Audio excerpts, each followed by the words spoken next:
Alhamdulillah kita bisa melanjutkan kembali kajian tarikh tasyrik kita setelah pada pertemuan yang lalu kita tuntaskan atau minimal ya kita selesaikan pada batas-batas tertentu ya. Tidak semua tentang Al-Auza'i kita kuasai, tapi minimal tentang madhab Al-Auza'i ya kita tidak buta-buta amat gitu. Kita sedikit mengenali mereka, karena jangan sampai kita sedikit pun ya, atau bahkan sama sekali tidak mengenal para ulama kita gitu. Kalau para ulama 4 madhab Abu Hanifah, Malik, Syafi'i, Hambali seperti itu tidak kenal, itu lebih kebangetan lagi gitu. Karena sering kedengeran namanya tapi kok tidak kenal sosok mereka seperti apa. Nah, ini memang tidak pernah dibicarakan tentang Imam Auza'i, tentang Imam Laits bin Sa'ad, tentang Imam Dawud bin Ali Al-Dhahiri misalnya, dan madhab-madhab yang lain yang memang ini madhab-madhab sunni gitu ya, yang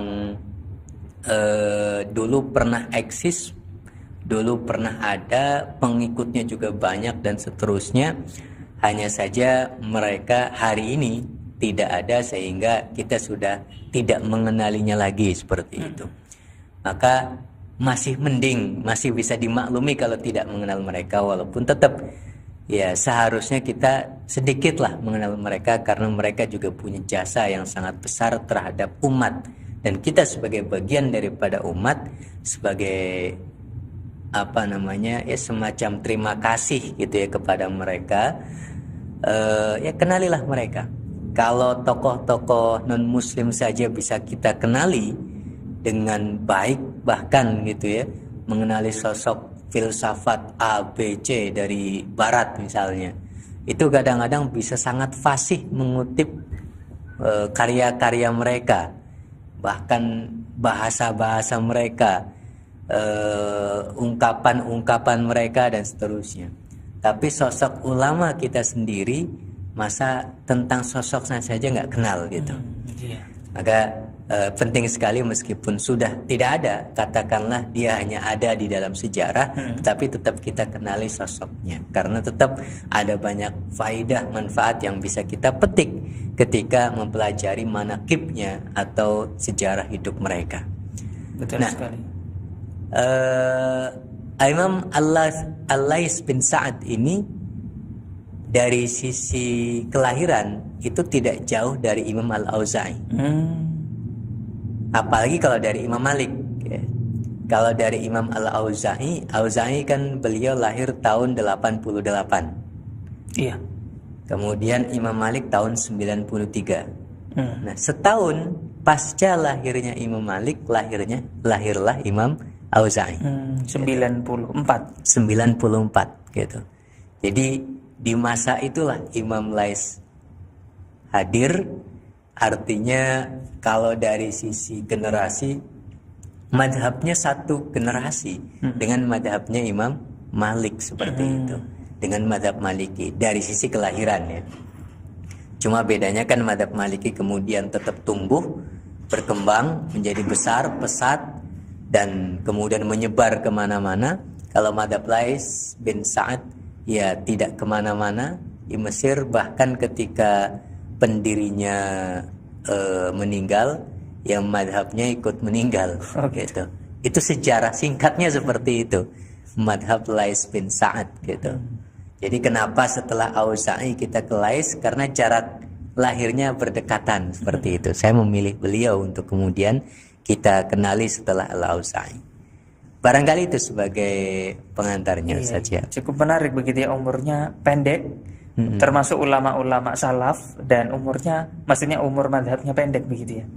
Ya, umur madhabnya hanya seusia beliau hidup. Gitu.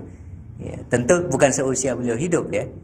Kan berawalnya bukan ketika beliau lahir, tapi berawal ketika beliau sudah menjadi ulama, menjadi mufti, dan fatwa-fatwanya diamalkan banyak orang. Nah, itu mulai menjadi satu madhab gitu. Nah, itu kan tentu tidak pada saat beliau lahir ya. Ya, tentu setelah beliau belajar, harus kemana dulu belajar, kemudian setelah belajar tuntas baru mulai berfatwa, seperti itu, ada proses gitu. Jadi kalau usia beliau 81 tahun dan sudah mulai berkiprah di dalam ilmu fikih dari sisi fatwa dan seterusnya di usia 20-an, ya usia madhabnya sekitar 50 tahunan lebih gitu. Nah, ini daftar isinya apa saja? Coba kita cek. Yang bab pertama mengenal Imam Lais bin Sa'ad. Kita kenali sosok Imam Lais.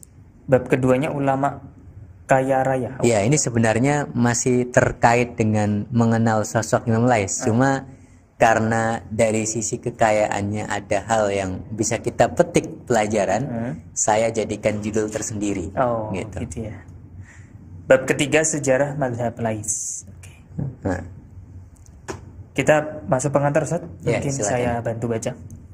Sebelum mazhab Syafi'i dengan kaul jadidnya lahir di Mesir, sudah terlahir lebih dahulu di bumi Kinanah ini satu mazhab yang secara kualitas memang di bawah mazhab Syafi'i. Mazhab itu adalah mazhab Lais bin Sa'ad. Tentu yang dimaksud bahwa mazhab Syafi'i sebagai mazhab yang lebih berkualitas adalah dari banyak sisi yang mazhab Lais memang tidak memilikinya. Contoh sisi-sisi itu adalah eksistensi mazhab pasca pendirinya wafat, jumlah pengikut besar, kitab yang ditulis oleh pendiri dan murid-muridnya, hingga segala piranti madhabi yang kemudian berkembang sangat pesat dan tak terbayangkan oleh para pendiri madhab itu sendiri. Semua itu sama sekali tidak dimiliki oleh madhab Lais bin Sa'ad. Meski demikian, bukan berarti madhab Lais adalah madhab yang kecil belaka. Tidak. Kalau dilihat dari aspek-aspek di atas tadi, memang madhab Lais tidak memilikinya. Tapi jika dilihat dari pendirinya, yaitu Lais bin Sa'ad sendiri, maka Lais adalah seorang mujtahid yang bahkan diakui lebih faqih daripada pendiri madhab Maliki, yaitu Imam Malik bin Anas. Dan yang mengakui hal tersebut adalah para mujtahid juga. Salah satunya justru merupakan murid Imam Malik sendiri, yaitu Imam Asy-Syafi'i. Meski Imam Asy-Syafi'i bahkan tidak pernah bertemu dengan Imam Lais, tapi beliau bisa menilai bahwa Imam Lais lebih faqih daripada gurunya. Akan tetapi antara kefakihan pendiri dan keberlanjutan panjang sebuah madhab memang tidak memiliki hubungan sebab akibat. Sebab semua madhab yang telah punah itu, pendirinya adalah para mujtahid dengan level kefakihan tertinggi. Dan jumlah yang punah jauh lebih banyak daripada yang masih eksis hingga hari ini. Kemudian bagaimana sejarah lahirnya madhab Lais ini? Siapa pendirinya? Berapa panjang usianya hingga kemudian tiada? Apa faktor yang menyebabkan madhab ini punah? Bagaimana warna produk-produk ijtihadnya? Semua itu akan menjadi pembahasan tulisan yang ada di hadapan para pembaca sekalian ini. Ya. Itu sebagai pengantar ya untuk buku ini, atau ya materi kita pada pertemuan kali ini tentang madhab Lais ini, madhab yang lahir di Mesir, sama seperti madhab Syafi'i untuk kaul jadidnya. Ya, madhab Syafi'i yang kemudian diamalkan sampai hari ini itu kan madhab Syafi'i yang di Mesir itu. Iya. Nah, tetapi sebelum lahirnya madhab Syafi'i Mesir ini, sebelumnya sebenarnya sudah ada madhab yang Imam Syafi'i sendiri belum pernah ketemu dengan pendirinya, yaitu Imam Lais bin Sa'ad gitu. Ya, secara kualitas memang madhab Lais ini tidak selevel ya. Tidak selevel dengan Imam Asy-Syafi'i madhabnya. Bukan dari sisi pendirinya, keilmuannya tidak selevel, tidak. Tapi dari sisi madhab sebagai sebuah semacam institusi seperti itu, maka madhab Lais ini memang di bawah madhab Syafi'i. Contohnya dari sisi pengikut, madhab Lais tidak memiliki pengikut sebanyak madhab Syafi'i. Pendirinya menulis buku dan juga murid-muridnya menulis buku. Madhab Lais tidak ada yang seperti itu. Meskipun Imam Lais menulis sebenarnya, walaupun tidak sebanyak Imam Syafi'i, beliau tetap meninggalkan warisan tulisan ya. Ibnu Nadim di dalam Al-Fihrisnya itu menyebutkan ada 2 buku yang ditulis oleh Imam Lais. Satu dalam hal sejarah, dan sejarah ini punya pengaruh di dalam fikihnya. Nah, fikihnya Lais itu. Kemudian yang kedua tentang masail fikih gitu. Walaupun nanti salah satu kitab yang sama seperti Al-Fihris ya, tentang bibliografi itu di abad ke-10 Haji Khalifah menulis kitab yang kurang lebih mirip seperti itu dengan lebih sistematis, menambahkan satu karya lagi. Sebenarnya bukan karya langsung ditulis oleh Imam Lais, tetapi ditulis oleh salah satu ulama madhab Hanafi yang mengumpulkan hadis-hadis yang diriwayatkan oleh Imam Lais seperti itu. Jadi ada 3 itu. Nah, tetapi tentu saja itu tulisan yang tidak bisa mewakili keseluruhan madhab Lais. Nah, kalau madhab Syafi'i pendirinya menulis lengkap, murid-muridnya juga kemudian memperkaya dengan tulisan-tulisan mereka. Gitu. Wah, itu ketinggalan jauh lah madhab Lais. Kemudian dari sisi piranti-piranti madhabi itu tidak akan dimiliki oleh madhab Lais. Karena piranti madhabi ini lahir jauh setelah meninggalnya para pendiri madhab, gitu kan. Istilah-istilah madhab mulai dari istilah para mustahidnya. Ada mustahid mutlak tapi muntasib. Kemudian mustahid takhrij. Kemudian mustahid tarjih. Kemudian mustahid fatwa. Kemudian mustahid yang menghafalkan fatwa saja gitu, dan seterusnya. Itu ada levelnya. Nah, yang piranti-piranti semacam ini tentang mustalahat, tentang ya siapa yang ashabul wujuh kalau dalam madhab Syafi'i dan seterusnya, Imam Syafi'i sendiri dulu tidak membayangkan akan lahir semacam itu gitu. Nah, sampai menjadi ya lembaga besar ini madhab, memiliki banyak piranti-piranti pentingnya itu, yaitu tidak akan dimiliki oleh madhab Lais gitu. Karena ya sejak pendirinya meninggal saja udah nggak ada lagi madhab Lais bin Sa'ad gitu. Maka secara kualitas itu tadi yang disebutkan kualitas dari sisi-sisi itu, madhab Imam Syafi'i lebih tinggi memang gitu. Nah, ini sekedar perbandingan gitu ya.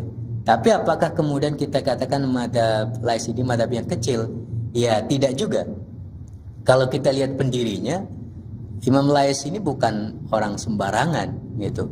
Levelnya bahkan bila dibandingkan dengan Imam Malik, pendiri madhab Maliki, yang bahkan madhab Maliki ini penganutnya juga cukup banyak.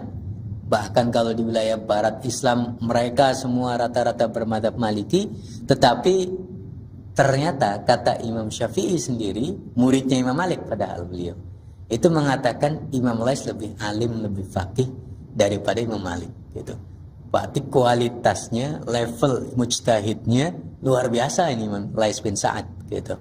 Maka dari sisi madhab personalnya ini madhab besar gitu. Cuma kalau dari madhab yang sifatnya dimiliki secara kolektif, ya jelas ini madhab yang memang tidak memiliki piranti itu semuanya seperti itu. Nah, siapa pendirinya, berapa panjang usianya yang kemudian tiada dan seterusnya, itulah pembahasan kita dalam sejarah madhab Lais bin Sa'ad. Kita masuk ke bab pertama, mengenal Imam Lais. Tentu saja perjalanan madhab ini berawal dari perjalanan Imam Lais bin Sa'ad sendiri. Oleh karena itu, pertama yang harus kita kenali adalah tentang pendirinya.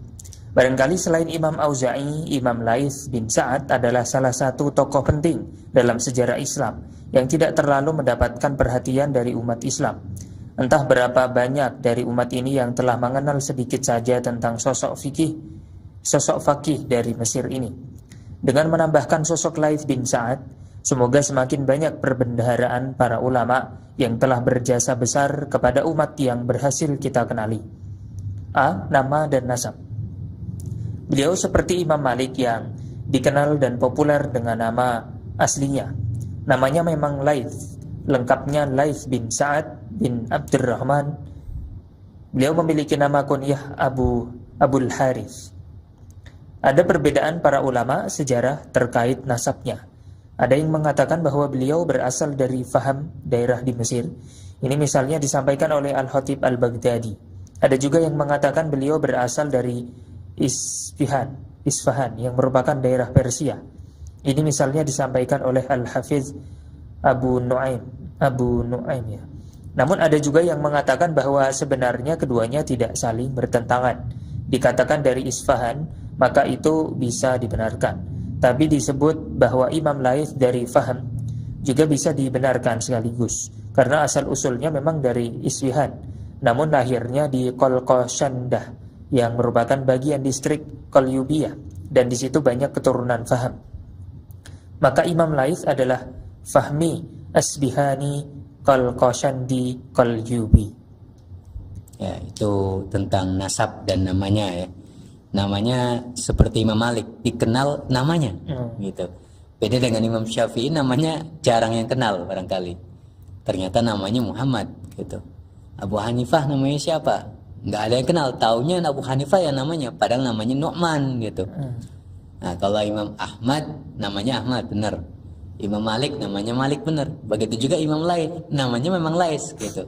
Jadi kalau ditanya madhab ini namanya siapa pendirinya, ya seperti nama yang disebutkan gitu, lebih mudah, tidak perlu menghafalkan banyak hal lagi gitu.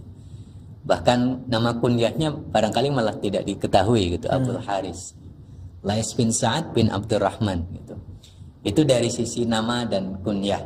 Kemudian nasab ya, dari sisi nasab ini apakah beliau orang Arab ya, atau bukan? Ini memang ada beberapa ulama sejarah yang berbeda-beda ya di dalam menyimpulkan terkait beliau dari mana. Ada yang mengatakan beliau dari Fahm. Fahm itu salah satu suku, ya suku Arab juga sebenarnya ya. Suku Arab tetapi sudah lama tinggal di Mesir. Dari suku Fahm, suku Mudor itu ya Arab yang ada di Mesir, di Mesir di sebelah mana wallahu a'lam seperti itu. Yang jelas kalau dari lahirnya Imam Laits itu berada di Kolkosyandah. Kolkosyandah itu masuk ke distrik Qalyubiyah gitu. Nah, itu di daerah situlah banyak orang-orang dari suku Fahm ya. Ini Arab yang dulu di masa ya bahkan mungkin masa sebelum Islam juga gitu. Di masa Islam juga ada yang ke sana, sebelum Islam juga ada yang pindah ke sana di Mesir seperti itu. Nah, ini satu pandangan. Pandangan yang lain mengatakan enggak, beliau bukan Arab tapi dari Persia. Yaitu tepatnya dari Isfahan atau Asbihan gitu ya. Nah, karena dari Persia itulah makanya ya berarti beliau bukan orang Arab, tetapi itu awalnya keturunan entah keberapanya gitu, bukan keturunan, nenek moyang keberapanya ya. Kemudian ketika sampai generasinya Al-Imam Laits bin Sa'ad itu sudah berada di Mesir dan di lingkungan orang-orang Arab barangkali seperti itu. Maka menjadi perbedaan apakah beliau orang dari Fahm yang berada lingkungan itu atau beliau dari Asbihan gitu. Tapi ada yang kemudian mengatakan enggak, sebenarnya keduanya tidak saling bertentangan gitu. Dikatakan dari Asbihan yaitu bisa dibenarkan, tapi disebut sebagai dari suku Fahm ya juga benar gitu. Dibenarkan sekaligus. Kenapa? Karena kalau asal usulnya nenek moyangnya itu tadi memang dari sana gitu. Cuma beliau lahirnya di Kolkosyandah, dan Kolkosyandah itu ya satu wilayah di Qalyubiyah yang banyak dihuni oleh suku Fahm itu gitu. Jadi bisa lah ada yang menyebut beliau dari keturunan situ gitu. Jadi aslinya Persia. Persia gitu. Ya, cuma mungkin ada semacam merantau ya. Ya yang merantau kan bukan Imam Laitsnya. Iya. Entah generasi keberapanya gitu, mungkin kakeknya atau kakeknya lagi dan seterusnya seperti itu. Yang jelas di level Sa'ad gitu ya, ayahnya Laits ya sudah ada di sana. Level Abdurrahman juga sepertinya sudah ada di sana gitu. Bukan baru datang di level ayah atau kakeknya, ini mereka sudah lama lah di sana gitu. Nah, cuma kalau ditelusuri terus gitu ya, ini dari Asbihan ini gitu. Ada yang mengatakan demikian, yaitu antara para sejarawan yang kemudian mendiskusikannya gitu. Nah, Intinya beliau bisa lah disebut atau dinisbatkan kepada Faham, menjadi Fahmi, Asbihani juga gitu. Atau kalau Koshandi, Qalyubi ke wilayah yang lebih kecil itu gitu. Ini nama dan nisbatnya. Ya, Fahmi ya. Jadi ternyata nama Fahmi itu nama aslinya suku Faham gitu ya. Ya, kan ada juga yang memberi nama Fahmi itu karena agar paham. Gitu. Biar kan kalau Pemahamanku namanya nggak Fahmi nanti nggak paham gitu. Tapi kasihan nanti kalau dia namanya si Fahmi. Cuma oleh Laits bin Sa'ad adalah di wilayah Mesir sendiri. Beliau belajar kepada para ulama yang ada di Mesir. Salah satunya yang utama adalah seorang tabi'in yang merupakan tokoh fikih Mesir di era tabi'in junior, yaitu Yazid bin Abi Habib. Yazid bin Abi Habib. Tentu Laits bin Sa'ad tidak hanya berguru kepada satu guru saja di Mesir. Beliau melakukan rihlah untuk berpindah dari satu guru ke guru yang lain, antara lain kepada Ja'far bin Rabi'ah, Al-Harith bin Ya'qub, Ubaidillah bin Abi Ja'far, Khalid bin Yazid, Khair ibn Nu'aim, dan Sa'id bin Yazid. Pada tahun 113 Hijriah, beliau melaksanakan ibadah haji. Saat ritual di tanah suci inilah, selain menunaikan ibadah mahdoh, beliau juga menemui banyak guru di Mekah dan juga di Madinah. Di Hijaz inilah beliau bertemu dengan sejumlah guru dari kalangan tabi'in maupun non-tabi'in. Al-Hafiz Abu Nu'aim mengatakan bahwa Imam Laits bin Sa'ad bertemu dengan ulama tabi'in sejumlah 50 sekian orang, sedangkan dengan para pengikut tabi'in sekitar 150 orang. Tentu yang paling berkesan di antara para ulama itu adalah teman akrabnya sendiri yang merupakan pendiri mazhab Maliki, yaitu Imam Malik bin Anas.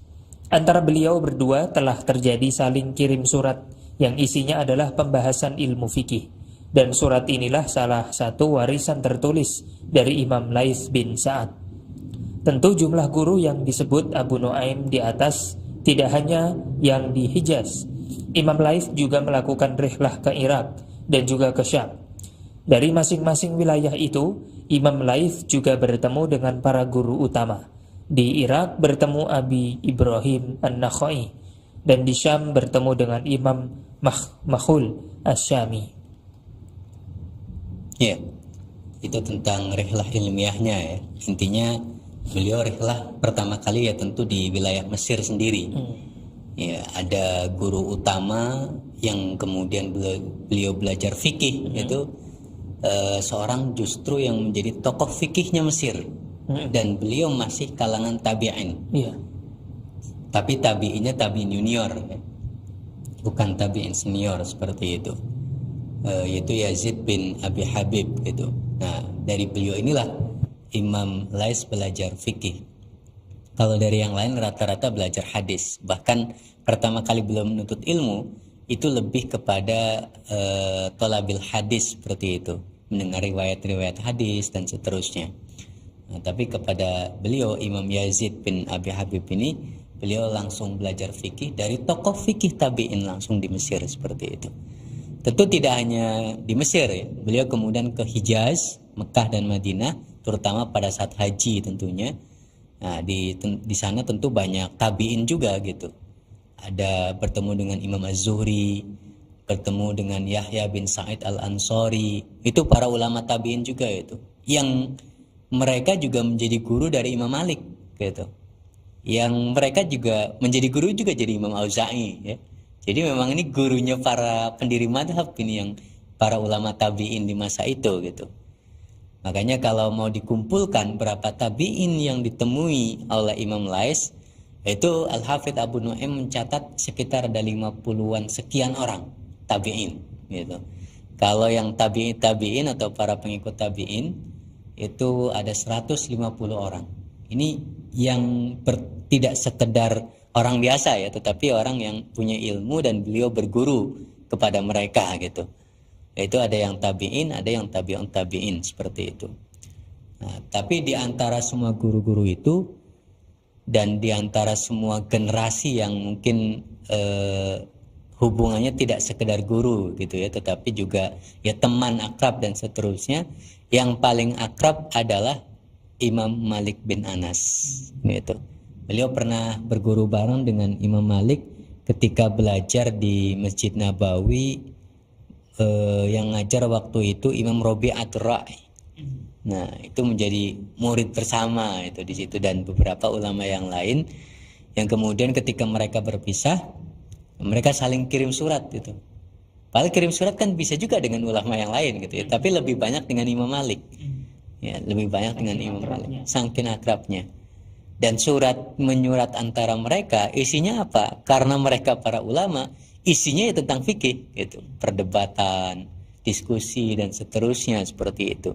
Yang risalah-risalah dan surat menyurat inilah yang menjadi warisan tertulis gitu. Warisan tertulis tentang ilmu fikihnya seperti itu.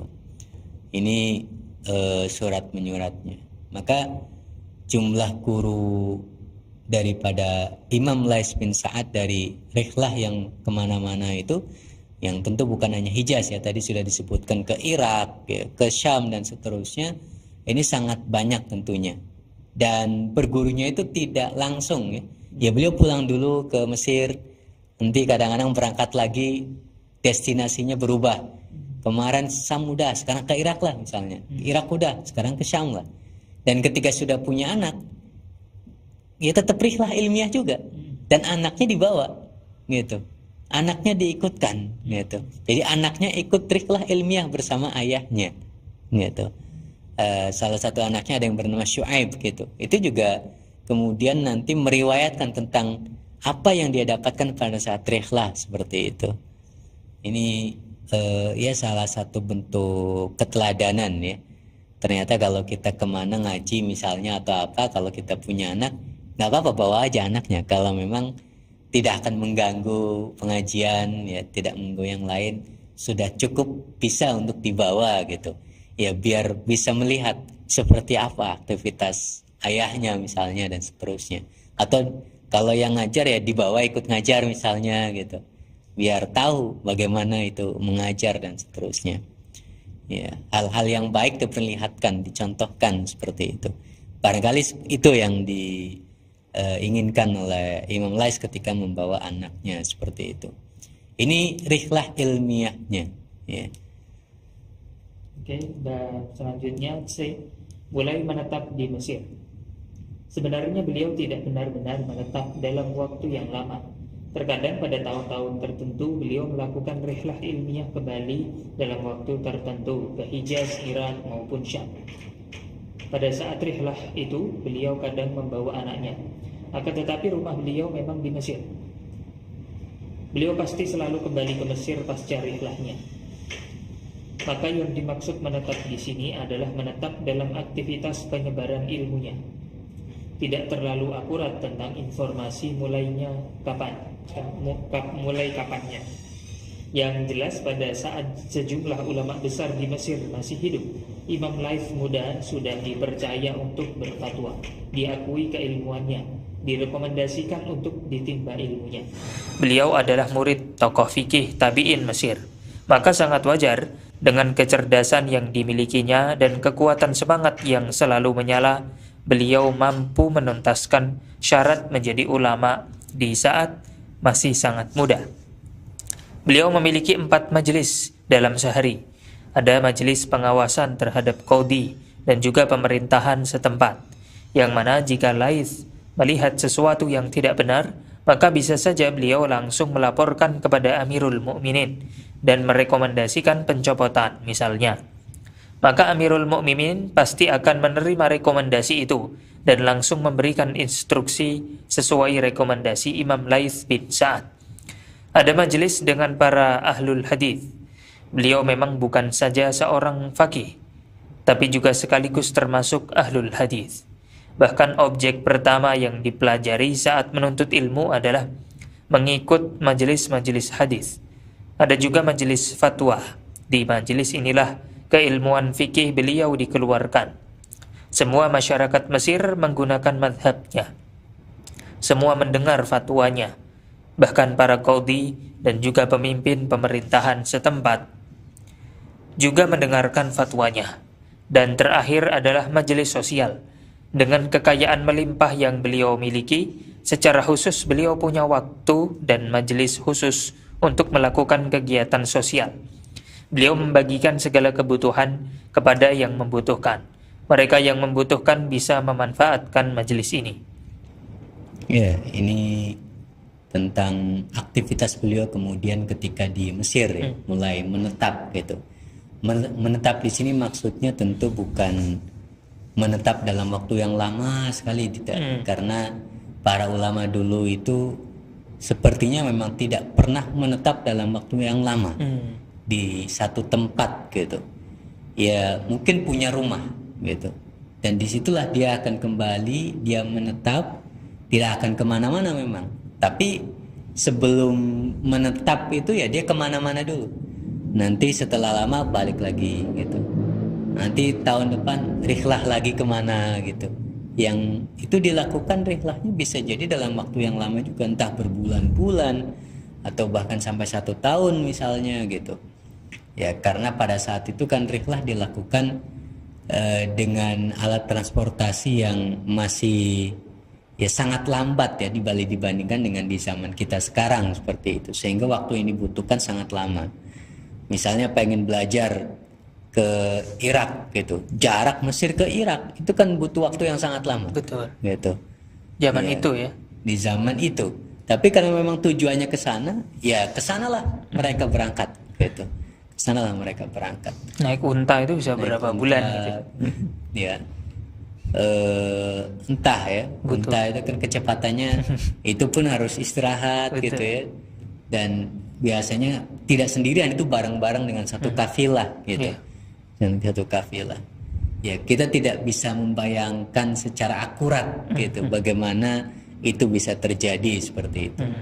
Tapi yang jelas menetap itu maknanya tidak benar-benar menetap kalau di masa itu. Ya, tetap ada belajar yang dilakukan oleh mereka seperti itu. Bahkan anaknya juga ikut ya mungkin diajari bagaimana berikhlas dan seterusnya gitu, ketemu dengan para ulama gitu. Nah, ketika sudah balik lagi ke Mesir, ya disitulah beliau mulai berfatwa gitu. Bahkan di usia yang masih sangat muda, ya beliau sudah diizinkan, beliau sudah diakui gitu keilmuannya, bahkan direkomendasikan untuk ditimba ilmunya dan seterusnya seperti itu. Maka saat itulah kemudian beliau mulai dikenal, gitu. Oh, Lais bin Sa'ad, gitu. Bahkan ketika para ulama senior gitu, termasuk guru-gurunya masih ada, ya beliau sudah mulai dikenal, gitu. Semacam sejajar dengan para ulama senior itu, gitu. Ya, disitulah mulai semacam bisa kita katakan benih-benih ada madhab Lais bin Sa'ad seperti itu. Nah, ketika berada di Mesir ini menetap gitu ya, beliau punya aktivitas. Yang aktivitas ini kita sebut sebagai majelis lah, katakanlah gitu ya. Yang disebutkan oleh para ulama sejarah, majelisnya sampai ada 4. Yang pertama majelis ini untuk mengawasi qadhi dan pemerintahan setempat gitu. Yang nanti kalau ada sesuatu yang tidak beliau anggap keliru dan seterusnya, itu akan dicatat. Ya, kalau memang ini orang perlu diganti ya tinggal bilang saja ke Amirul Mukminin, ke Khalifah gitu. Nanti pasti Khalifah akan mengakui atau mempercayai apa yang disampaikan oleh Imam Lais bin Sa'ad gitu. Ya, karena dulu Imam Lais itu pernah memberikan fatwa yang sangat membantu Khalifah seperti itu, sampai kemudian Mesir itu mau diberikan kepada Lais bin Sa'ad gitu. Dah, Mesir kamu aja yang ngurus ya, seolah-olah kayak jadi gubernurnya gitu. Tapi kamu terserah lah, itu jadi milikmu gitu, kayak jadi kerajaanmu dan seterusnya. Cuma Imam Lais kan enggak lah, saya enggak tertarik sama sekali untuk yang seperti itu gitu.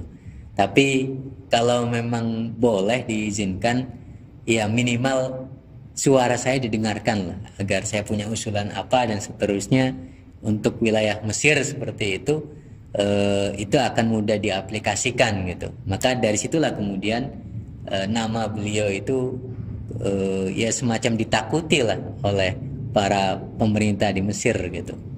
Karena apa yang beliau ucapkan didengar oleh Amirul Mukminin di pusat sana seperti itu. Ini majelis yang pertama. Majelis yang kedua itu majelis dengan para ahlul hadis. Berarti majelis hadis gitu. Ya karena beliau memang dulu sebelum belajar fikih juga lebih banyak gitu, dari majelis ke majelis itu mendengarkan hadis, majelis sama dan seterusnya gitu, ijazah hadis lah. Kemudian yang ketiga baru majelis fikih, majelis fatwa gitu. Disitulah ilmu fikih beliau dikeluarkan gitu. Yang para masyarakat bertanya, berfatwa, termasuk bahkan ya ketika sudah punya nama itu tadi, nama besar, Qadhi aja nanyanya ke beliau gitu. Termasuk pemerintah ya nanya ke beliau dan seterusnya. Jadi udah kayak punya kekuatan besar sebenarnya itu. Ya, tapi beliau memang ya tidak memanfaatkan itu untuk kepentingan pribadi seperti itu. Itu yang ketiga. Kemudian yang keempat, majelis sosial. Nah, majelis sosial ini yang ya karena beliau kaya raya, ya. Kaya raya, punya hartanya inilah yang kemudian dibagi-bagi, bukan dinikmati sendiri gitu. Dan dibagi-bagi itu bisa sampai habis gitu. Tapi karena memang bisa kembali lagi gitu ya, bisa menghasilkan kembali, ya habis datang lagi hartanya, habis datang lagi hartanya, seperti itu. Nah, ada majelis khusus. Jadi untuk majelis sosial ini ya bisa dimanfaatkan bagi mereka yang memang membutuhkan seperti itu. Setiap hari seperti itu kegiatannya, 4 majelis tersebut gitu. Entah jadwalnya seperti apa, yang jelas majelis ilmunya ada 2 tadi, hadis sama fatwa gitu ya. Kemudian ada yang pengawasan terhadap pemerintah itu dan yang keempat itu tadi sosial gitu. Ya istilahnya tiap hari bermanfaat buat umat lah itulah. Itu Imam Lais bin Sa'ad ya. Menetap di Mesir dengan ilmunya, enggak hartanya, semuanya manfaat. Betul, iya. Kita ilmunya enggak seberapa, harta juga enggak seberapa sebenarnya gitu ya. Iya. Ya berbaginya akhirnya juga enggak seberapa gitu. Iya itu. Tapi kita bukan Lais bin Sa'ad gitu. Alasannya begitu. Oke Ustaz, ini bab selanjutnya. Wafat, akhirnya beliau wafat, sang mujtahid kaya raya. Imam Lais dilahirkan pada tahun 94 Hijriah, tepat setelah tahun lahirnya Imam Malik. Setelah melalui sejarah hidup yang panjang dengan segala kontribusinya untuk umat, beliau akhirnya wafat pada tahun 175 Hijriah, tepatnya pada hari Kamis di pertengahan bulan Sya'ban pada tahun tersebut. Beliau dimakamkan di pemakaman Sodafiyin di Korofah kecil. Khalid bin Abdussalam As-Sadafi meriwayatkan bahwa dirinya ikut proses pemakaman Imam Lais bersama ayahnya. Kata Khalid, dirinya belum pernah sama sekali menyaksikan pemakaman yang dihadiri banyak sekali orang seperti pemakaman Imam Lais bin Sa'ad. Bahkan setelahnya pun tidak ada lagi seperti itu. Khalid menambahkan bahwa dirinya melihat semua orang benar-benar bersedih. Mereka saling menguatkan satu sama lain. Khalid mengatakan kepada ayahnya, seakan-akan setiap dari mereka adalah orang terdekat almarhum. Ayahnya mengatakan, anakku, itu wajar. Imam Lais adalah seorang yang alim lagi dermawan, tajam logikanya, lagi banyak berbaginya.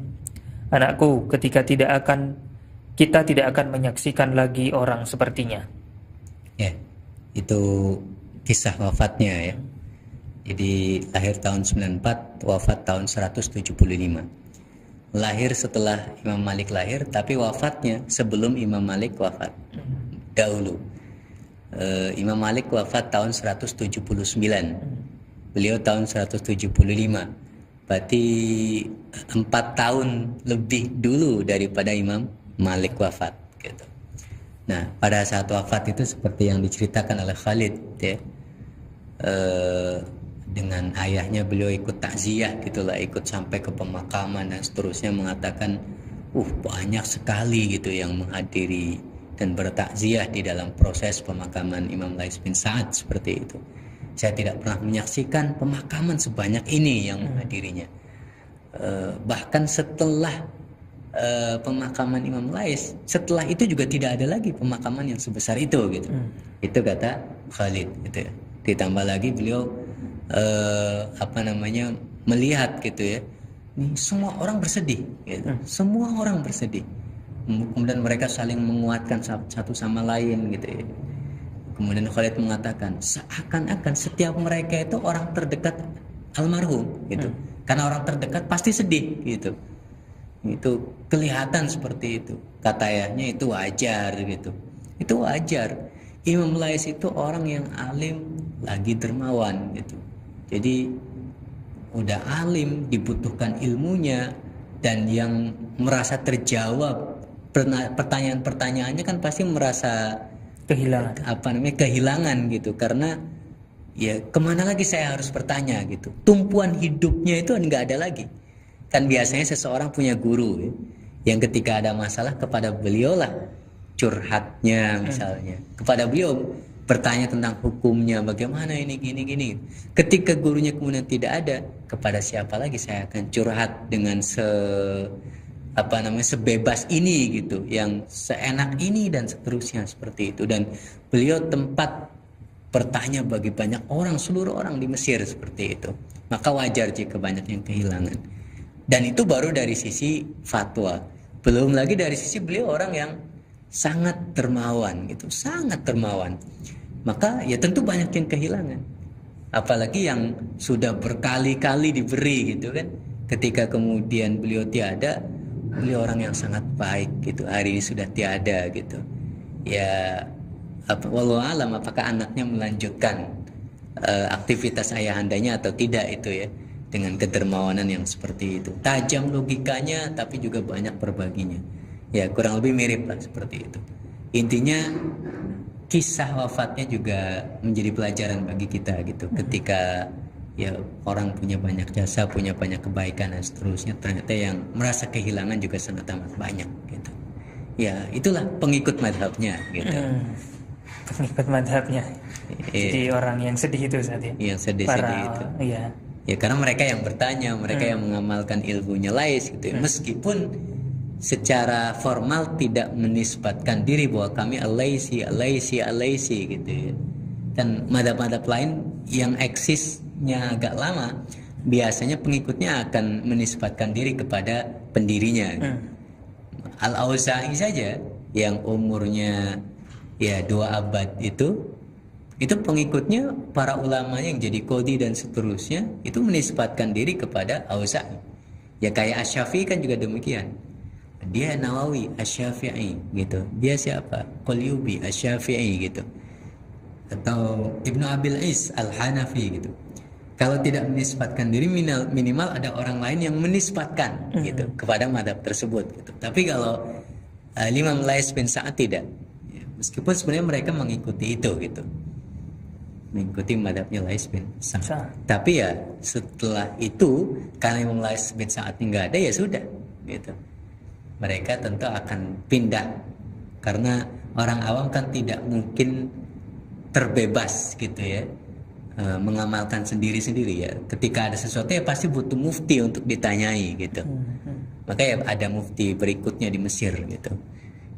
Ya tentu sebagian mereka ya murid-muridnya Imam Lais, cuma tidak menghidupkan pemikiran Imam Lais, ya punya fatwa masing-masing seperti itu.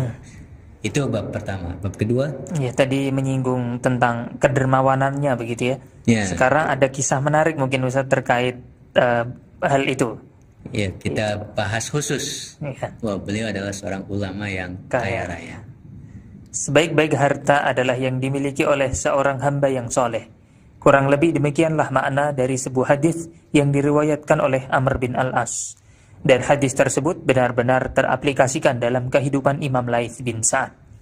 Ada sejumlah riwayat yang berbeda-beda tentang jumlah pemasukan tahunan Lais bin Sa'ad dari pertanian dan perkebunannya.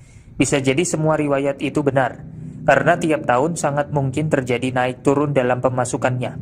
Atau minimal kalau misalnya naik terus, berarti angkanya bertambah terus.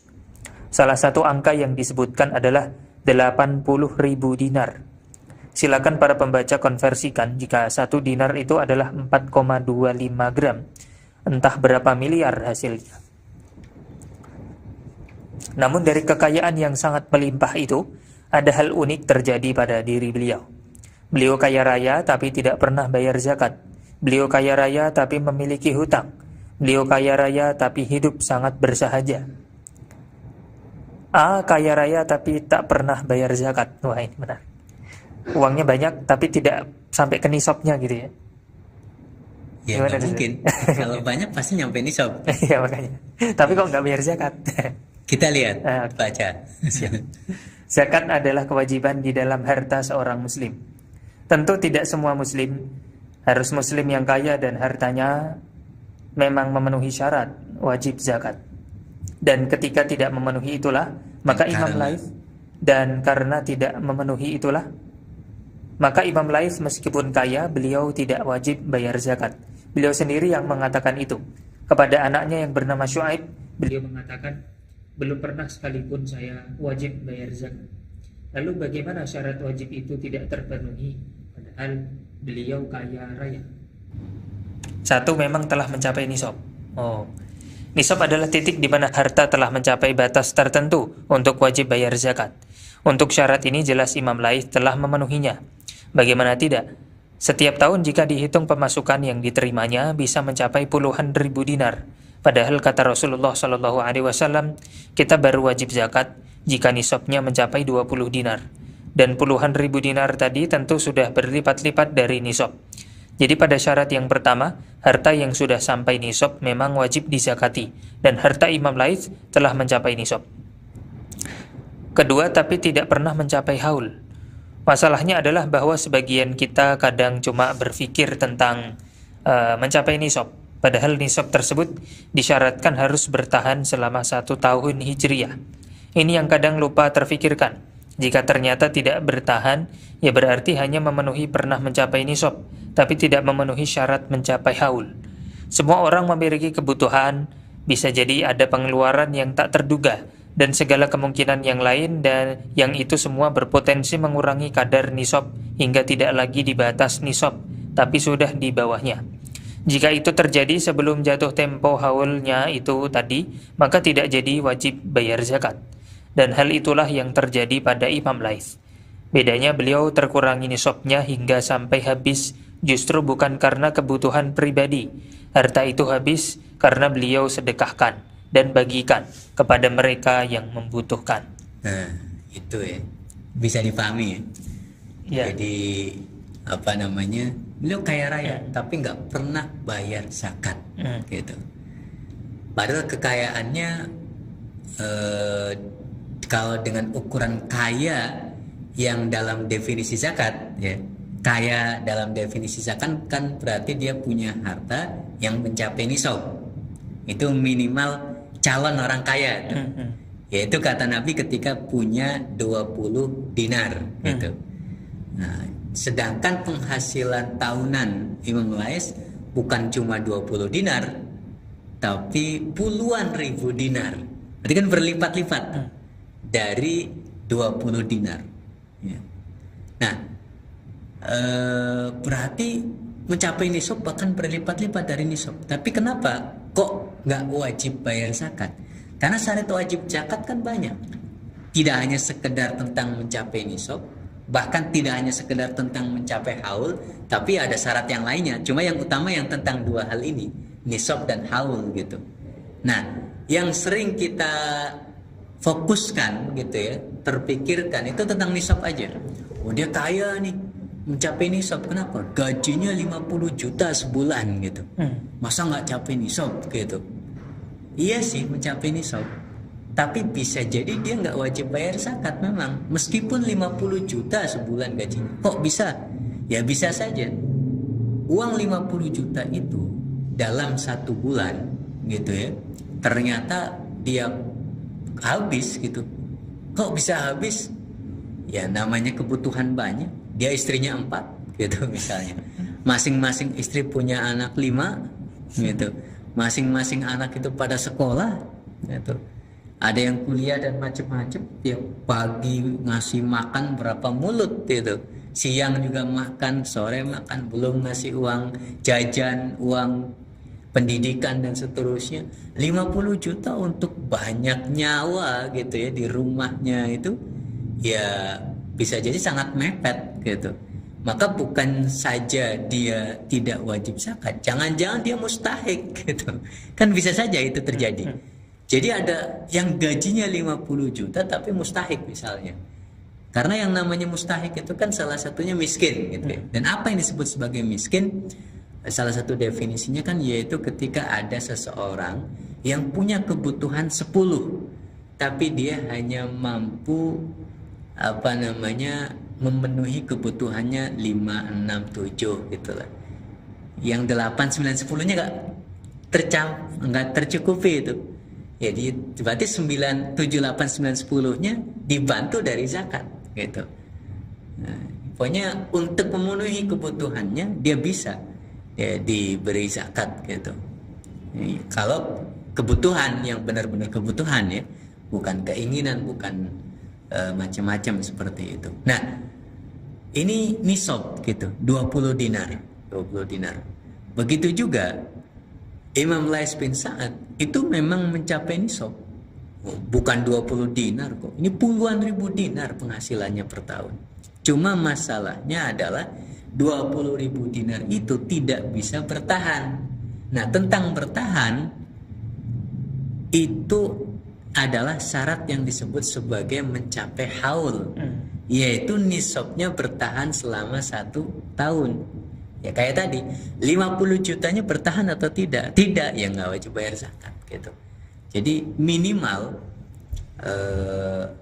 kalau mau mudah gitu ya, kalau kita pakai angka 50 juta, 70 juta itu kadang-kadang nggak akurat. Yang akurat misalnya pakai nilai emas gitu. Kan nisabnya 85 gram emas gitu biar mudah gitu. Nah, kalau kita punya kekayaan yang jika dinilai itu senilai 85 gram emas, punya tabungan gitu, punya uang gitu senilai dengan 85 gram emas, berarti kita calon wajib bayar zakat gitu. Kenapa baru calon? Karena sudah punya nisab tuh. Nah, tinggal nisab ini kita jaga sampai tahun berikutnya. Dari semenjak mencapai nisab itu kita jaga kira-kira bertahan nggak sampai tahun berikutnya, sampai 1 tahun gitu. Kalau ternyata di tahun itu kita punya kebutuhan, harus ke rumah sakit lah, harus inilah macam-macam dan seterusnya, akhirnya terkurang, dan terkuranginya sampai di bawah nisab gitu, maka itu menjadikan kita tidak lagi wajib bayar zakat gitu. Dan itu yang terjadi pada Imam Lais bin Sa'ad. Kenapa? Karena setiap dapat puluhan ribu dinar itu, kalau dikonversikan berapa itu ya? Misalnya tadi 80 ribu dinar. 1 dinar itu 4,25 gram emas. 1 gram emasnya berapa tuh? Sekarang 1 gram itu ya 900, 1 juta. Sekarang udah 900, 1 juta ya. Ya berarti 4 jutaan gitu. 1 dinar tuh 4 juta. Nah, tadi ada yang angkat pemasukan per tahunnya 80 ribu dinar. 4 juta kali 80 ribu. Kali 80 ribu itu berapa? Coba ini kalkulator ya. Iya, miliaran itu ya. Biar jelas nih. Miliaran berapa itu. omsetnya Imam Lais ini? Jangan-jangan kalkulator tidak bisa menghitung. 4 juta kali 80 ribu itu. 80 ribu. 320 miliar. Ini miliar ya berarti 320 miliar. 320 miliar. Itu pemasukan per tahunnya. Iya, per tahun. Per tahun. Tapi itu selalu habis. Ini udah jadi konglomerat nih kalau zaman sekarang. Betul. Tapi selalu habis, bukan untuk kepentingan sendiri. Itu dihabiskan untuk orang lain gitu. Beliau bagikan, beliau kemana. Zaman gitu. sekarang uang bisa banyak, tapi diputer gimana caranya, nggak kena pajak, nggak kena zakat nih. Gitu saja. Iya. Bukan untuk dibagikan. Bukan tapi untuk dibagikan. Dialihkan gitu ya. Iya. Ya ada rekayasa tertentu untuk menghindari agar nilai harta kita tidak terkurangi gitu. Ya bahkan bila perlu bertambah dengan menginvestasikan dan macam-macam kan gitu. Yang kita lakukan sekarang. Tapi kalau Imam Lais tidak, investasinya tidak dalam bentuk itu gitu. Tapi investasinya dalam bentuk investasi dengan profit ukhrawi gitu, barangkali seperti itu ya. Entah pahalanya sebanyak apa itu beliau. Nah, beliau beli banyak kebutuhan untuk kaum yang membutuhkan dan seterusnya. Ya akhirnya habis gitu. Tapi tahun depan dapat uang lagi ya sebanyak itu lagi gitu. Jadi tidak takut habis gitu ya. Tapi juga tetap datang lagi, memang rezekinya gitu ya dari Allah Subhanahu wa taala. Nah, dikasihkan lagi, dibagikan lagi dan seterusnya. Sampai ada di filmnya Imam Syafi'i, walaupun saya tidak lihat di cerita aslinya di kitab seperti apa gitu ya. Ini film, entah itu sekedar tambahan atau bukan. Musalsal Imam Syafi'i. Musalsal Imam Syafi'i. Tapi ada Imam Laisnya di situ. Nah, Imam Lais itu kedatangan tamu. Salah satu pengusaha yang sama seperti Imam Lais juga gitu. Yang kemudian dia protes gitu lah. Kenapa sekarang produksi saya kok nggak ada yang beli ya? Saya menduga itu gara-gara kamu bagikan gratis produksi kamu gitu. Jadi mereka karena sudah dapat gratis nggak beli lagi dari produksi saya gitu. Maka saya sebagai tetangga, jadi agak dekat rumahnya gitu, protes kepada kamu. Kamu nggak boleh memberi mereka secara gratis lagi gitu. Karena mereka jadi nggak beli lagi gitu pada saya jadi rugi gitu. Nah, Imam Lais bingung gitu, kok bisa gitu. Ya tidak, itu di filmnya itu ya. Tapi saya tidak membaca di buku tertentu kisah itu belum ketemu gitu. Mungkin sih ada gitu, tapi itu di filmnya saya ngeliat agak lucu gitu. Tapi bukan musalsal Imam Lais, justru musalsal Imam Syafi'i. Tambahan gitu lah, sekedar contoh. Jadi itulah kenapa tidak bayar zakat itu karena itu. Dan beliau kemudian mengatakan sendiri bahwa tiap tahun beliau mengatakan kepada anaknya, kamu tahu nggak? Tiap tahun itu ayah itu nggak pernah bayar zakat, nggak pernah wajib bayar zakat, gitu. Sampai mengatakan demikian. Jadi ini jadi jawaban bagi sebagian orang yang sering bertanya ini, terutama yang suka membayar zakat tiap bulan secara otomatis itu. Otomatis diambil dari gajinya itu. Iya. Katanya itu jadi zakat profesi tapi tiap gitu. bulan gitu. Iya, tapi tiap bulan. Ketika saya bilang sebenarnya sih nggak ada zakat profesi gitu. Kalaupun mau bayar zakat, ya kumpulkan dulu itu 1 tahun sampai mencapai nisabnya gitu ya. Nanti ketika tidak berkurang dari nisab, kalau sudah terkumpul nisabnya itu baru bayar zakat seperti itu. Wah, kalau seperti itu saya nggak bayar zakat dong. Ya nggak bayar zakat itu kalau nggak wajib ya nggak apa-apa, memang nggak wajib gitu. Jangan diwajib-wajibin. Jangan diwajib-wajibin. Gitu. Ya memang yang wajib gitu. Tapi saya pengen dapat pahala zakat misalnya gitu. Pengen dapat pahala. Kalau pengen dapat pahala, ya tetap bisa dapat pahala. Cuma bukan dengan zakat gitu. Karena zakat ada syarat-syaratnya. Ibadah itu ada syarat-syaratnya. Nah, terus apa dong? Ya sedekah, infak. Itu juga pahalanya besar juga gitu. Nah, inilah yang dilakukan oleh Imam Lais bin Sa'ad gitu. Jadi kaya raya tapi nggak bayar zakat. Tiap tahun dengan hasil yang berapa tadi 320 miliar per tahun, beliau nggak pernah bayar zakat. Gitu. Luar biasa. Nah ini tapi selain beliau itu suka bersedekah, penghasilannya banyak, ternyata punya hutang. Malah minus gitu. Oke, ini coba kita baca Ustaz. Minus tapi nggak mengkhawatirkan kalau beliau. Mungkin tidak mengherankan untuk hari ini jika ada orang kaya punya hutang. Karena justru dengan cara berhutang itulah bisnis mereka berjalan. Tentu hutangnya bukan seperti hutang seorang teman sekolah kepada teman sebangkunya. Tapi hutang Imam Lais bukan untuk itu. Dan tradisi perbankan belum ada di zaman itu. Entah kepada siapa beliau berhutang, yang jelas jika yang berhutang adalah Imam Lais, pasti pemberi hutang sangat percaya. Selain karena beliau seorang yang pasti jujur, pemasukan tahunan beliau juga tidak pernah terdengar hilang sama sekali. Iya. Jadi hutangnya bukan untuk apa-apa juga gitu ya. Hutangnya untuk apa? Ya pas bagi-bagi udah habis. Padahal kayaknya di sana masih ada yang membutuhkan nih. Tapi dia masih pengen gitu untuk membagi lagi kepada mereka yang dapat, yang belum dapat gitu. Akhirnya karena pemasukannya belum ada lagi, utang dulu deh gitu. Ya, secukupnya sebagai tambahan gitu kan, karena di sana masih ada yang belum kebagian, sampai kemudian sudah terpenuhi. Ya, ketika pemasukannya datang lagi kan, ya bayar utangnya juga gampang gitu. Maka pemberi utangnya juga tidak ragu-ragu untuk memberi. Kenapa? Ya beliau memang pasti jujur gitu ya, dan punya uang banyak gitu. Cuma ya sekarang memang lagi udah dikenal gitu lah. Kalau udah dikenal seperti itu ya nggak ada masalah gitu. Jadi kayak Raya sampai berhutang. Cuma berhutangnya itu untuk itu gitu. Sesuatu yang hari ini wallahualam ada orang nggak sampai seperti itu gitu ya. Kita berhutang kan biasanya untuk sesuatu yang sangat darurat, untuk apalah yang untuk keinginan gitu ya, kebutuhan ini itu dan macam-macam. Tapi beliau berhutang untuk orang lain gitu. Jadi kita kadang-kadang kalau dulu pada saat lagi benar-benar membutuhkan gitu ya, lagi kuliah misalnya, berhutang ke temen gitu, itu kan pilih-pilih temen kira-kira yang enak siapa dan seterusnya gitu. Kenapa berhutang? Ya tentu malu juga gitu. Betul. Butuh apa namanya, kepercayaan diri, butuh kekuatan dan macam-macam gitu. Tetapi beliau lakukan itu, berhutang ya, bukan untuk diri beliau sendiri, tapi untuk orang lain gitu. Nah, padahal kita utang ya biasanya untuk diri sendiri aja gitu.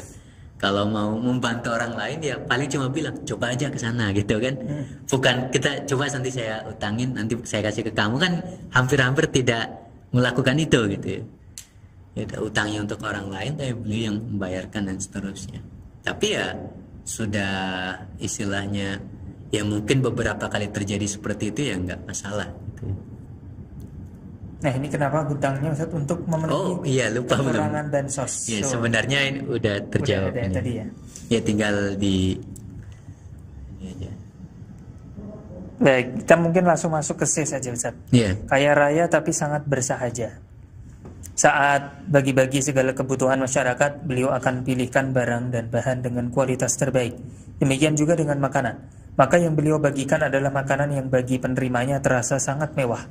Namun untuk beliau sendiri justru beliau makan dari makanan sederhana bersama dengan orang-orang terdekatnya dan segala kebersahajaan yang lain. Beliau adalah orang yang kaya raya tapi zuhud. Kekayaan tidak berada dalam hatinya. Ya, jadi makan beliau sederhana, gitu ya, pakaian sederhana, yang dibandingkan dengan makanan yang beliau bagi-bagi justru lebih baik, lebih berkualitas yang dibagi-bagi itu. Nah, level yang dimakannya justru lebih rendah, itu lebih rendah. Pokoknya kalau bisa yang dibagi-bagi itu yang terbaik, gitu. Itu yang dilakukan oleh Imam Las. Baik apa namanya, misalnya bagi-bagi pakaian, bagi-bagi makanan, pokoknya dengan kualitas yang terbaik. Tapi beliau sendiri itu yang biasa-biasa saja, gitu. Kalau kita kan misalnya deh jadi orang kaya, kayaknya memilih agak berbeda gitu ya. Pengennya rumah yang terbaik, pakaian yang terbaik, kendaraan yang terbaik seperti itu. Kemudian kalaupun harus sedekah ya justru yang tidak terbaik gitu ya. Akan pilih-pilih gitu. Tapi memulai tidak gitu. Justru sebaliknya. Untuk kepentingan sendiri ya yang penting bisa hidup lah. Barangkali seperti itu pemikirannya gitu. Orang zuhud kan seperti itu. Belum kaya raya tapi kekayaannya tidak ada dalam hatinya gitu. Kekayaannya hanya di tangannya gitu. Kalaupun hilang itu ya tidak akan merasa kehilangan. Kenapa? Oh biasa dihilangkan gitu ya. Biasa dikasihkan, diberikan gitu. Bukan hal yang berat sekali kehilangan gitu. Tapi ternyata ketika dihilangkan secara sengaja itu, dalam tanda kutip tadi dihilangkannya ya, Allah datangkan kembali gitu. Bahkan kadang-kadang naik lagi pemasukannya dan seterusnya. Ya itulah Allah memilih gitu yang kira-kira kalau yang seperti ini tambah lagi seperti itu. Kita ya mudah-mudahan sedikit demi sedikit bisa meneladani gitu ya hal yang seperti itu. Wallahu a'lam. Baik, ini di bab ketiga mengenai sejarah mazhab Laisi itu sendiri Ustaz. Kalau kita hitung kemunculan Imam Lais sebagai mufti itu terjadi di usia dia puluhan dan beliau wafat di umur 81. Maka bisa disebut sejarah madhab Lais ini cuma terbentang dalam jarak waktu 50 tahunan lebih. Memang bisa dikatakan sedemikianlah madhab Lais. Setelah wafatnya, cerita tentang madhab Lais seperti tidak terdengar lagi. Bahkan dari para muridnya juga tidak ada. Masa kemunculan madhab Lais bin Sa'ad. Tidak bisa dipastikan awal kemunculan madhab Lais ini mulai kapan. Semua itu hanya prediksi saja. Tentu bukan sekedar prediksi, tapi berdasarkan data sejarah yang menginfokan secara tidak langsung tentang itu.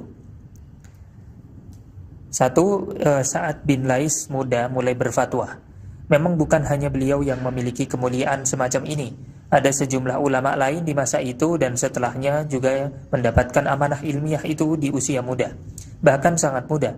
Tapi tetap saja itu adalah sebuah kemuliaan. Di saat para ulama senior bahkan juga termasuk gurunya masih ada, beliau sudah diizinkan dan memang direkomendasikan untuk berfatwa. Ya, ini awal mula kelahiran madhab Lais ya. Jadi ketika masih muda udah mulai berfatwa, yang bertanya banyak, berarti kan yang menganut madhabnya mulai bermunculan banyak seperti itu. Ya, madhab Lais mulai dikenal seperti itu. Walaupun tidak dalam bentuk ini madhab Lais gitu ya, tidak dalam bentuk itu, tetapi intinya jawaban-jawaban fatwa-fatwa Lais itu diamalkan oleh rata-rata orang Mesir seperti itu. Ini awalnya. B. Era keemasan madhab. Mungkin sangat berbeda dengan era keemasan madhab-madhab fikih besar. Era keemasan madhab Lais hanyalah sebuah masa di mana semua orang di Mesir saat itu menjadikan fatwanya sebagai pedoman kehidupan. Satu saat semua orang mendengarkan fatwanya. Saat itu beliau baru saja mendapatkan kepercayaan dari pusat kekhilafahan di Baghdad. Awalnya bahkan Mesir hendak diserahkan kepada beliau, tapi beliau menolaknya. Beliau hanya ingin jika usulannya bisa dengan mudah diterapkan di Mesir. Maka dengan hak khusus itulah bahkan para pejabat termasuk juga para hakim mendengar semua fatwanya. Jadi era keemasannya atau mulai naiknya dan semakin banyak pengikutnya ketika beliau mendapatkan semacam kepercayaan tertentu gitu dari Harun ar-Rasyid di pusat kekhilafahannya di Baghdad pada saat itu, yaitu pada saat beliau membutuhkan fatwa sebagai seorang khalifah seperti itu, pernah melakukan semacam sumpah yang bentuknya, kalau saya tidak masuk surga gitu ya, maka kamu saya cerai gitu. Atau kalau saya bukan ahli surga, maka kamu saya cerai. Entah dalam kondisi marah atau apa gitu. Yang jelas kemudian membuat beliau bertanya kepada para ulama yang tidak ada yang bisa menjawab gitu. Dengan jawaban yang tegas, nggak usah cerai gitu misalnya. Nah, pada berdebat, akhirnya diundanglah para ulama dari berbagai wilayah gitu. Dan semua udah bicara, Imam Lais dari pojokan itu tidak ngomong, tidak apa gitu. Kemudian Harun ar-Rasyid, kamu kayaknya dari tadi belum ngomong gitu, cobalah bicara. Kemudian beliau mengatakan, kalau bisa saya bicaranya 4 mata saja dengan khalifah gitu. Nggak bisa sekarang aja, ya kalau bisa yang 4 mata aja. Akhirnya berdua saja mengatakan kepada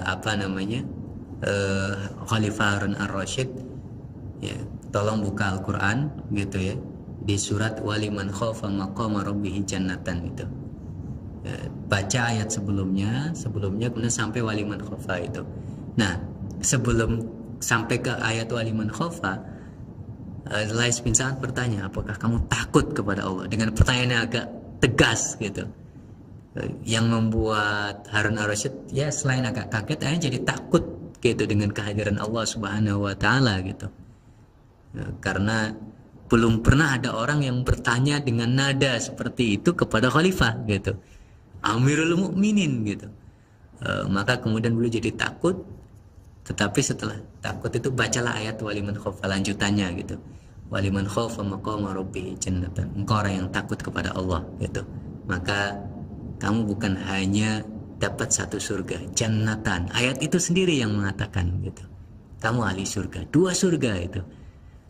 Maka setelah itu tersenyum Harun ar-Rasyid, kamu bisa menjawab dengan ada dalilnya dan macam-macam seperti itu. Sampai-sampai istrinya aja di belakang gitu ya, yang mendengar itu tepuk tangan gitu, tapi tidak kelihatan karena pakai hijab gitu ya. Tapi tepuk tangannya ya terdengar seperti itu. Seneng lah dengan jawaban itu. Akhirnya diberi hadiah, bahkan ditawari, Mesir saya serahkan untukmu saja gitu. Oh enggak, saya enggak butuh Mesir gitu. Tapi kalau misalnya saya diberikan hak agar ya ketika saya punya usul, ketika saya marah atau ketika saya memberi nasihat, mereka semua taat, itu akan lebih mudah bagi saya gitu. Nah, akhirnya itu untuk kepentingan orang-orang Mesir juga gitu. Diberikan hak itu. Makanya pemerintah yang di sana diberikan instruksi harus taat kepada Lais bin Sa'ad. Jadi pemerintahnya kayak Lais bin Sa'ad itu. Karena mereka juga harus taat kepada Lais gitu ya. Para hakim qadhi juga taatnya kepada beliau.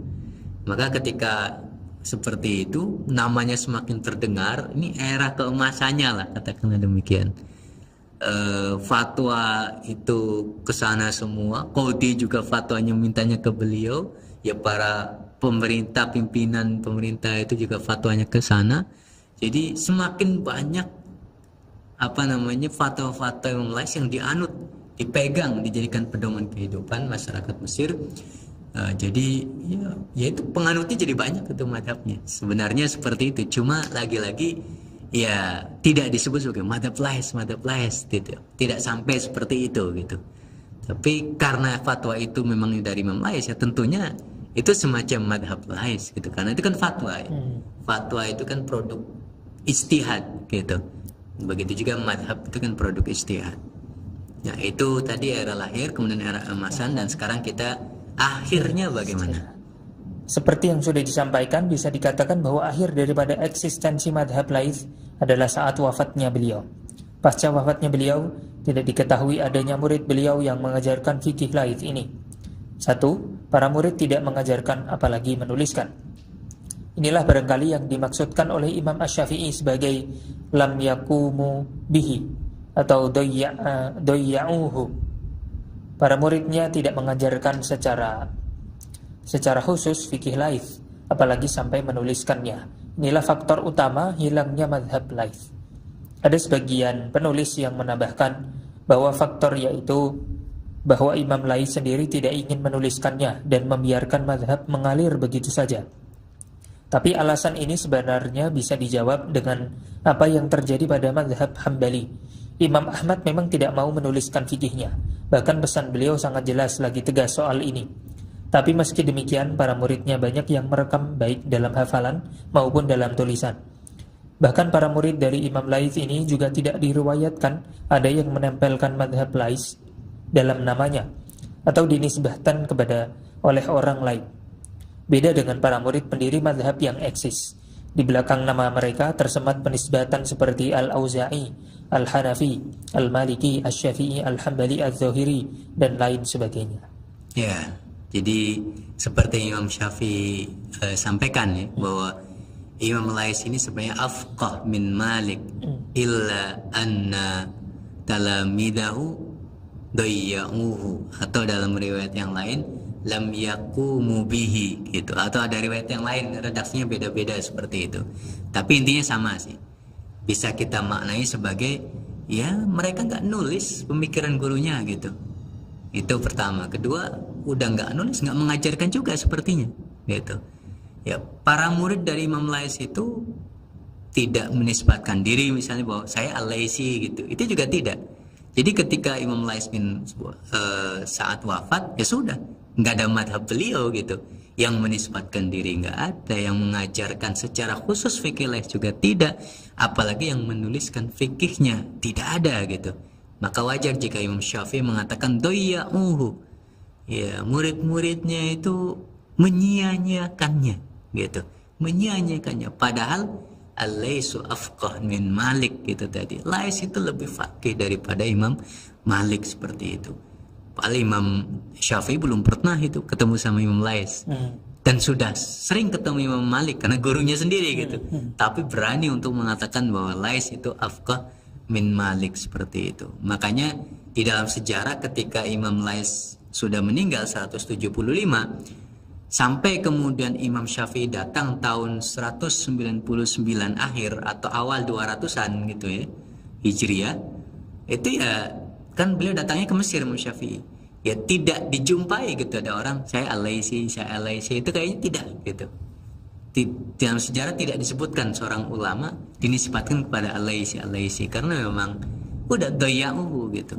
Bahkan termasuk ada 2 ulama besar yang kemudian menjadi muridnya Imam Syafi'i, itu padahal mereka dulunya muridnya Imam Lais. Kita mengenal ada Al-Imam Al-Buwaiti. Itu ulama besar itu di dalam madhab Syafi'i, mujtahid mutlak gitu. Tapi muntasib kepada Syafi'i. Beliau menisbatkan diri sebagai Al-Buwaiti Asy-Syafi'i, atau para ulama Syafi'iyah yang menyebutnya sebagai Al-Buwaiti Asy-Syafi'i gitu. Kemudian yang lain Rabi' bin Sulaiman Al-Muradi. Nah, itu juga tokoh besar dalam madhab Syafi'i, tapi dulunya murid Imam Lais. Dan entah kenapa ketika menjadi murid Imam Syafi'i, Al-Buwaiti mau berfatwa dengan fatwa-fatwanya Imam Syafi'i, membela fatwanya Imam Syafi'i, dan seterusnya seperti itu. Bahkan Rabi' bin Sulaiman Al-Muradi itu menghafal seluruh fikihnya Syafi'i. Bahkan kemudian berdatangan para ulama dari timur gitu ya, dari Irak, dari Khurasan, datang ke rumahnya Rabi' bin Sulaiman Al-Muradi. Sampai depan rumahnya itu terkumpul banyak orang. Itu untuk apa? Untuk mendengarkan riwayat fikih dari Imam Syafi'i. Entah kenapa gitu. Ketika menjadi muridnya Imam Lais tidak melakukan itu. Pas menjadi muridnya Imam Syafi'i, upayanya luar biasa itu menghidupkan fikih Imam Syafi'i gitu. Wallahu a'lam nih bisawab. Tetapi intinya adalah bahwa yaitu para murid Imam Lais tidak menghidupkan madhab Lais sendiri gitu. Itu faktor utama lah yang disebutkan oleh Imam Syafi'i itu tadi. Kalau faktor yang lain seperti Imam Lais sendiri yang memang tidak ingin menulis gitu ya. Kemudian pengennya mengalir saja lah. Kalau memang hidup ya pasti hidup, kalau takdirnya meninggal ya meninggal gitu. Benar sih benar seperti itu ya. Walaupun alasan ini ya bisa dijawab gitu.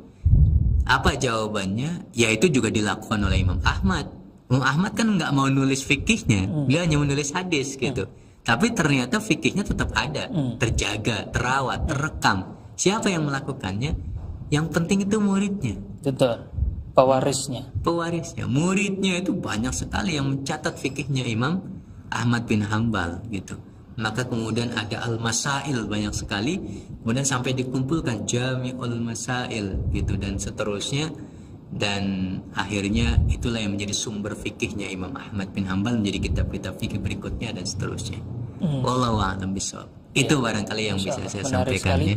Biasanya memang dalam komposisi madhab itu terdiri dari pendirinya yang faqih, kemudian muridnya, ada karyanya, dan diturun-temurunkan begitu ya Ustaz ya. Makanya orang sering menyebut madhab begitu. Nah di madhab Laisi ini hanya ketokohan satu orang saja beliau. Betul. Nah sebenarnya kok bisa dibilang madhab itu seperti apa Ustaz? Kalau bisa satu ulama dibilang madhab, entah berapa ratus madhab kalau dengan ketokohan hanya seorang ulama saja begitu. Ya memang madhab itu kan bisa disebut madhab dari 2 sisi. Ada madhab namanya al-madhab asy-syakhsi, ada yang kedua al-madhab al-istilahi gitu. Kalau al-madhab asy-syakhsi ya memang bisa ratusan, benar, bisa lebih ya. Para sahabat itu madhabnya ada berapa gitu. Kemudian tabi'in madhabnya ada berapa, masing-masing mereka itu memiliki istihadnya sendiri-sendiri gitu. Itu jadi madhab-madhab itu banyak gitu ya. Memang kalau al-madhab asy-syakhsi banyak gitu. Nah, tapi kalau al-madhab al-istilahi itu seperti apa? Itulah madhab yang melembaga. Yaitu madhab yang memiliki tokoh-tokohnya, bukan sekedar pendirinya tapi juga ada pengikutnya yang menuliskan piranti madhab gitu ya. Dan kemudian bikin aturan di dalam madhab yang disebut madhab yang seperti ini, kalau tidak seperti ini tidak disebut sebagai madhab dan seterusnya. Itu bikin tata tertib lah katakanlah. Terus sampai kemudian maka yang ada disebut qaul yang muktamad dalam madhab dan macam-macam itu. Itu madhab istilahi gitu. Madhab yang sifatnya kolektif kepemilikannya, tidak hanya dimiliki oleh pendiri seorang, tapi dimiliki oleh muridnya lagi sampai hari ini kita Indonesia merasa memiliki madhab Syafi'i seperti itu. Nah, itu kenapa? Karena kolektif gitu. Nah, kalau madhab Lais ini memang tidak sampai gitu ya menjadi satu madhab yang sifatnya madhab istilahi itu tadi, karena tidak memiliki pengikut. Ya pengikut ada tadi pada saat beliau hidup gitu ya, pengikut fatwanya banyak sekali, tetapi kan ya berhenti di situ gitu. Kemudian tidak memiliki piranti-piranti, itu yang paling utama gitu, piranti madhab, mustalahat madhab dan seterusnya gitu. Murid-murid yang kemudian membukukan, merekam pemikiran-pemikirannya, dan yang terutama ya mengajarkan gitu, meriwayatkan, itu tidak ada ya, karena hanya beliau sendiri kita andalkan sebagai tokoh utama sekaligus satu-satunya gitu ya. Ya hanya sekedar madhab asyaksi saja gitu sebenarnya. Makanya itu tadi ketika saya menyebut fatwa-fatwanya diikuti, ya bisa disebut sebagai madhabnya diikuti, cuma ya madhab asyaksi gitu, madhab yang sifatnya personal, bukan madhab yang sifatnya kolektif lembaga itu tadi itu enggak. Ya. Tapi karena beliau memiliki ketokohan yang sangat besar gitu ya, guru-gurunya tokoh-tokoh besar juga, bahkan levelnya lebih tinggi daripada Imam Malik kalau menurut Imam Syafi'i tadi, maka kemudian para ulama membahasnya secara khusus gitu. Dari sisi itulah kemudian kita perlu membahas madhab Lais ini sebagai sebuah madhab, meskipun ya hanya sekedar madhab asyaksi saja gitu. Iya. Jadi saking kedalaman ilmu ketokohan beliau yang sangat besar, jadi kalau seandainya tidak disinggung oleh para ulama pun akan terlewat oleh sejarah begitu saja. Jadi penting sekali untuk pemikirannya kan? Bisa tetap terekam dan digali gitu. Betul. Jadi seringkali pandangan beliau dikutip oleh ulama dalam menuliskan begitu ya. Betul. Ya, tetap ada rekaman tentang pandangan-pandangan beliau, hanya saja tidak ada yang menuliskan secara khusus gitu. Pandangan beliau itu terekam, kenapa ya? Karena punya murid, diriwayatkan ketika ada yang bertanya misalnya dan seterusnya, tapi ya bukan secara khusus untuk meriwayatkan fikih Lais pada saat itu. Ya untuk membandingkan misalnya kalau Lais dulu seperti apa, memang ketika ada yang bertanya gitu. Maka kemudian tetap ada gitu ya. Karena di masa itu kan antara hadis dengan ilmu-ilmu yang lain modelnya masih periwayatan gitu. Jadi fikihnya Imam Lais juga mendapatkan semacam keberuntungan dari sisi ini gitu. Tetap ada yang walaupun lebih banyak yang kemudian hilang daripada yang berhasil terekam seperti itu. Masya Allah, luar biasa ketokohan beliau. Ini kita mungkin akhiri sampai di sini Ustaz.